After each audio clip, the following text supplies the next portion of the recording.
नमस्कार एस्पिरेंट्स, इस detailed explainer में स्वागत है। सीधे मुद्दे पर आते हैं।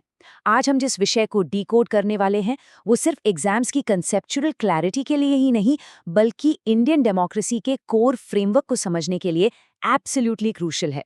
हम बात कर रहे हैं जेंडर, रिलीजन और कास्ट की। देखेंगे कि ये तीन सोशो पॉलिटिकल पिलर्स हमारी डेमोक्रेसी को एक्चुअली शेप कैसे करते हैं। तो चलिए, बिल्कुल बेसिक से लेकर एक एडवांस्ड एनालिटिकल लेवल तक इस पूरे कॉन्सेप्ट को ब्रेक डाउन करते हैं। तो इस मास्टर क्लास का एजेंडा बहुत क्लियर है। पहले हम समझेंगे डेमोक्रेसी और सोशल डाइवर्सिटी का आपस में कनेक्शन। फिर बात होगी जेंडर डिविजन्स इन पॉलिटिक्स की। उसके बाद कम्युनलिज्म वर्सेस सेक्युलर स्टेट देखेंगे। और चौथा, role of caste in politics. और फाइनली, इन सबका इंडियन डेमोक्रेसी पर टोटल इम्पैक्ट क्या निकल कर आता है। चलिए आगे बढ़ते हैं पहले सेक्शन की तरफ, डेमोक्रेसी और social diversity, a core premise. अक्सर ये लगता है ना कि सोसाइटी में डिफरेंसेस होने से देश कमजोर होता है, पर टेक्स्ट बुक आर्ग्यूमेंट और ग्राउंड रियलिटी दोनों ये कहती है कि सोशल डाइवर्सिटी डेमोक्रेसी के लिए बिल्कुल भी खतरा नहीं है। इनफैक्ट डेमोक्रेटिक सिस्टम में इन सोशल डिफरेंसेस का पॉलिटिकल एक्सप्रेशन होना न सिर्फ पॉसिबल है बल्कि डिजायरेबल भी है। एक मिनट के लिए सोचें, जब मार्जिनलाइज्ड ग्रुप्स आगे आकर पॉलिटिकल प्लेटफॉर्म पर अपनी आवाज उठाते हैं तो एक्चुअली पावर शेयरिंग बेहतर होती है। इस प्रोसेस से डेमोक्रेसी और भी इंक्लूसिव और डीपली मजबूत बनती है। एक तरह से ये हेल्दी सिस्टम का सबसे बड़ा साइन है।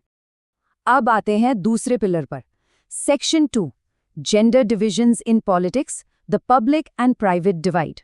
हमारी सोसाइटी में जेंडर डिवीजन को अक्सर एक नेचुरल या बायोलॉजिकल सच मान लिया जाता है, पर हकीकत में यह हमारी सोसाइटी के बनाए गए स्टीरियोटाइप्स पर बेस्ड है। इसे technically sexual division of labour कहते हैं। मतलब एक ऐसा सिस्टम जहां ये ब्लाइंडली अज्यूम कर लिया गया है कि घर के अंदर का सारा अनपेड काम, जैसे खाना बनाना, सफाई करना, या तो फैमिली की महिलाएं खुद करेंगी या उनके डायरेक्शन में डोमेस्टिक हेल्पर्स से मैनेज करवाया जाएगा। इस एक पुरानी चली आ रही सोच ने सोसाइटी में एक बहुत डीप रूटेड इनइक्वालिटी क्रिएट कर दी है। इस डिवीजन ने बेसिकली हमारी दुनिया को दो बिल्कुल अलग हिस्सों में बांट दिया है। एक तरफ है प्राइवेट स्फीयर, जो एक्सक्लूसिवली महिलाओं के लिए माना जाता है, जहां अनपेड लेबर है, काम को अंडरवैल्यू किया जाता है और इसकी वजह से पब्लिक लाइफ में उनका रोल बहुत मिनिमल रह जाता है। जरा सोचिए, पॉपुलेशन का एग्जैक्टली हाफ हिस्सा, पर पॉलिटिक्स में पार्टिसिपेशन कितना कम। और दूसरी तरफ है पब्लिक स्फीयर, जिसे बेसिकली पुरुषों का डोमेन मान लिया गया, जहां पेड वर्क है, रियल पॉलिटिकल पावर है और पब्लिक ऑफिस होल्ड करने की अथॉरिटी है। ये डिवाइड सीधे तौर पर महिलाओं की पॉलिटिकल आवाज को दबा देता है। पर टाइम के साथ इस अनफेयर सिस्टम को ग्लोबली सीरियसली चैलेंज किया गया। यहाँ एक स्पेसिफिक टर्म को बिल्कुल क्लियरली समझना जरूरी है, फेमिनिस्ट। फेमिनिस्ट कोई भी हो सकता है, एक महिला या एक पुरुष जो इक्वल राइट्स और अपॉर्चुनिटीज में स्ट्रांगली बिलीव करता है। इन फेमिनिस्ट मूवमेंट्स का मेन गोल सिर्फ पब्लिक लाइफ में इक्वल राइट्स पाना नहीं था, बल्कि पर्सनल और फैमिली लाइफ में भी बराबरी लाना था। इन्हीं मूवमेंट्स की वजह से जेंडर इक्वालिटी आज पॉलिटिक्स का इतना वाइटल मुद्दा बन चुकी है।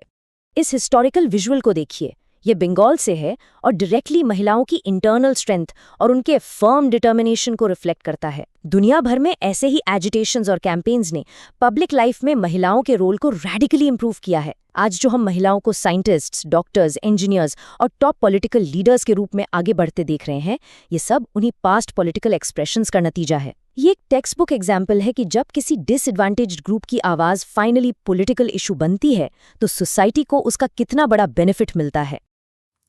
अब यहाँ एक बहुत ही क्रिटिकल सवाल सामने आता है। जेंडर इश्यूज का पॉलिटिकल एक्सप्रेशन होना तो काफी पॉजिटिव रहा, इसने सोसाइटी में एम्पावरमेंट लाई। पर क्या रिलीजियस डिफरेंसेस यानी धार्मिक भिन्नताओं का पॉलिटिकल एक्सप्रेशन भी एग्जैक्टली ऐसे ही काम करता है? क्या रिलीजन को पॉलिटिक्स में लाने से भी हमेशा ऐसी ही पॉजिटिव ग्रोथ होती है? चलिए इस पैराडॉक्स को डीपली एक्सप्लोर करते हैं। मूव करते हैं हमारे तीसरे सेक्शन की तरफ, section 3, communalism versus secular state, religion in politics.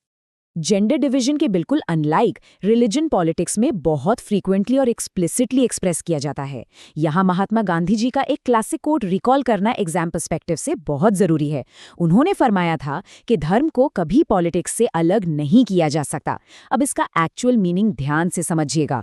उनका इशारा किसी स्पेसिफिक रिलीजन जैसे हिंदुइज्म या इस्लाम के डोमिनेंस की तरफ बिल्कुल नहीं था।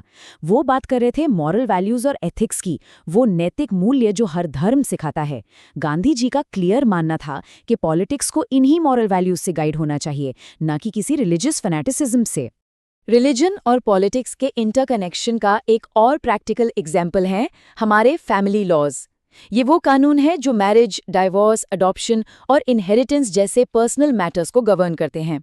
और इंडिया में अलग अलग धर्मों के अपने अलग फैमिली लॉज हैं।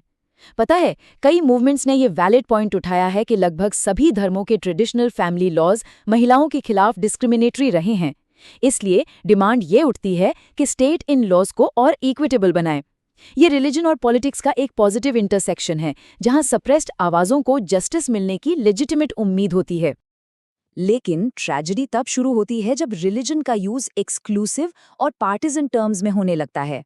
बस यहीं से पैदा होता है कम्युनलिज्म। कम्युनलिज्म बेसिकली वो थॉट प्रोसेस है जहां एक धर्म की बिलीफ्स को दूसरे से लॉजिकली सुपीरियर बताया जाता है, एक ग्रुप की डिमांड्स को दूसरे के डायरेक्टली खिलाफ खड़ा कर दिया जाता है, और स्टेट पावर का ब्रूटल यूज किसी एक कम्युनिटी का डोमिनेंस एस्टैब्लिश करने के लिए किया जाता है। एक डेमोक्रेसी के लिए ये पॉलिटिक्स का सबसे डिस्ट्रक्टिव फॉर्म बन जाता है। कम्युनलिज्म के इस एक्सट्रीम खतरे को काउंटर करने के लिए ही हमारे कॉन्स्टिट्यूशन मेकर्स ने एक विजनरी स्टेप लिया, एक सेक्युलर स्टेट का मॉडल अडॉप्ट किया। ये 4 कोर कॉन्स्टिट्यूशनल सेफगार्ड्स हमेशा टिप्स पर होने चाहिए। पहला, इंडिया का अपना कोई ऑफिशियल रिलीजन नहीं है। दूसरा, सभी रिलीजन्स के साथ एब्सोल्युटली इक्वल ट्रीटमेंट होगा। तीसरा, हर सिटीजन को आज़ादी है किसी भी धर्म को प्रोफेस, प्रैक्टिस और प्रोपगेट करने की। और चौथा, सबसे इंपॉर्टेंट, स्टेट रिलीजन के मामले में तभी इंटरवीन करेगा जब इक्वालिटी और फंडामेंटल राइट्स को इंश्योर करना जरूरी हो, जैसे अनटचेबिलिटी को इफेक्टिवली बैन करना। अब एक और बहुत ही प्रेवलेंट धारणा की बात करते हैं। चुनाव आते ही लगता है ना कि इलेक्शंस बेसिकली सिर्फ कास्ट और वोट बैंक के बारे में है। पर क्या सच में चुनाव सिर्फ और सिर्फ जाति का खेल है? इस मिसकंसेप्शन को ब्रेक करना एनालिटिकल क्लैरिटी के लिए एब्सोल्युटली वाइटल है। तो चलिए डाइव करते हैं अपने 4th पिलर में, section 4, role of caste in politics beyond the vote bank. Indian politics में कास्ट एक ग्राउंड रियलिटी जरूर है। पॉलिटिकल पार्टीज कंप्लीटली इस कोशिश में रहती हैं कि कास्ट सेंटिमेंट्स को अपील करके इलेक्टोरल सपोर्ट जुटाया जाए। निंदन का ये famous cartoon vote bank of India इसी कंसेप्ट को परफेक्टली कैप्चर करता है, जहां पॉलिटिशियंस विभिन्न कास्ट ग्रुप्स को अपने सिक्योर लॉकर्स या फिक्स्ड डिपॉजिट्स की तरह ट्रीट कर रहे हैं। लेकिन इलेक्टोरल पॉलिटिक्स सिर्फ सरफेस पर दिखने वाली इन चीजों से कहीं ज्यादा कॉम्प्लेक्स होती है। असल में कोई भी इलेक्शन सिर्फ कास्ट इक्वेशन पर जीता ही नहीं जा सकता। इसके पीछे सॉलिड स्टैटिस्टिकल फैक्ट्स हैं। देश की किसी भी सिंगल पार्लियामेंट्री कॉन्स्टिट्यूएंसी में किसी एक कास्ट की क्लियर मेजॉरिटी है ही नहीं। मतलब हर कैंडिडेट को नेचुरली मल्टीपल कम्युनिटीज का ट्रस्ट जीतना ही पड़ता है। फिर कोई भी पार्टी किसी कम्युनिटी का 100% वोट कभी सिक्योर नहीं करती। कई बार वोटर्स के सामने उन्हीं की कास्ट के एक से ज्यादा कैंडिडेट्स होते हैं, तो वोट्स इजीली डिवाइड हो जाते हैं। और सबसे बड़ी बात, रूलिंग पार्टीज और सिटिंग एमएलएज, एमपीज अक्सर चुनाव हारते हैं। अगर कास्ट बैंक सच में परमानेंटली फिक्स्ड होता तो ऐसा तो कभी नहीं होता ना। लोग इकोनॉमी, इन्फ्लेशन और गवर्नेंस पर भी इक्वल जोर डालकर वोट करते हैं। पर इन सब पॉइंट्स का मतलब ये नहीं कि कास्ट मैटर ही नहीं करती। ये बिल्कुल मैटर करती है, क्योंकि हमारी सोसाइटी हिस्टोरिकली एक कास्ट हायरार्की में बंधी हुई है। ये हायरार्की एक लैडर की तरह है, जहां ग्रुप्स को अपर से लोअर रैंक में फर्मली कैटेगराइज किया गया था। जब इस आर्केइक स्ट्रक्चर को पॉलिटिक्स से एक्टिव चैलेंज मिलता है, तो जिन ग्रुप्स को इतिहास में लोअर मानकर दबाया गया था, उनमें एक गजब की नई कॉन्शियसनेस आती है। उन्हें समझ आता है कि वोट एक्चुअल पावर है, और फिर वो डेमोक्रेटिक सिस्टम में अपने राइट्स और अपना फेयर शेयर स्ट्रांगली डिमांड करने लगते हैं। और यही चीज हमें हमारे फाइनल एनालिसिस तक ले आती है।